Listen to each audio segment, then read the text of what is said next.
আমরা দেখলাম মাইলস্টোনে বিমান ক্র্যাশ হয়েছে, তারপরে সেখানে শিক্ষকদেরকে এবং শিক্ষার্থীদেরকে সেখানে বেদমভাবে পিটানো হয়েছে। আমরা দেখলাম প্রশাসন যথাযথ, আমাদের একজন স্বাস্থ্যমন্ত্রী আছে বাংলাদেশের, চিনেন উনাকে? উনি ডক্টর মোহাম্মদ ইউনূসের ভাই ব্রাদার কোটায় আসছে। ডক্টর মোহাম্মদ ইউনূসের স্বজনপ্রীতির সবচেয়ে বড় এক্সাম্পল হচ্ছে এই স্বাস্থ্য উপদেষ্টা। সবসময় বলে আসছি, এই স্বাস্থ্য উপদেষ্টা এটার কোনো প্রয়োজন নাই। আপনারা দেখছেন ওনার কোন ধরনের অ্যাক্টিভিটি? উনি যে বেতনটা নেয় এই বেতনটা হারাম হবে। উনি যে গাড়িটা চলে সরকারের টাকায়, এটা হচ্ছে জনগণের সাথে বেইমানি। এই স্বাস্থ্য উপদেষ্টা এটা কোনো কাজের না।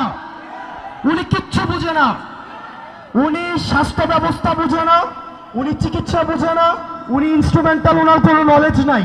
ওনার একমাত্র যোগ্যতা, উনি গ্রামীণ ব্যাংকে ছিল এবং ডক্টর মোহাম্মদ ইউনূসের উনি হচ্ছেন খুব কাছের মানুষ, এইটাই ওনার যোগ্যতা। এই স্বাস্থ্য উপদেষ্টা লইয়া আমরা কি করিব? এবং দুঃখজনক বিষয়, উনি নিজে চিকিৎসা করাইতে সিঙ্গাপুর যায়।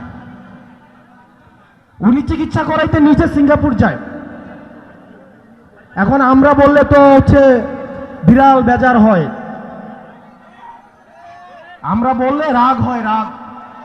উনাকে নিয়ে একবার কথা বলছিলাম, এরপরে উনি আর আমাদের সাথে কোনো যোগাযোগ করে না। এই স্বাস্থ্য উপদেষ্টার অনীতি বিলম্বে এই জনগণের যে টাকা পয়সা নিয়ে উনি বেতন দিছে সেগুলো রাষ্ট্র কোষাগারে জমা দিয়ে উনার অনীতি বিলম্বে পদত্যাগ করা উচিত।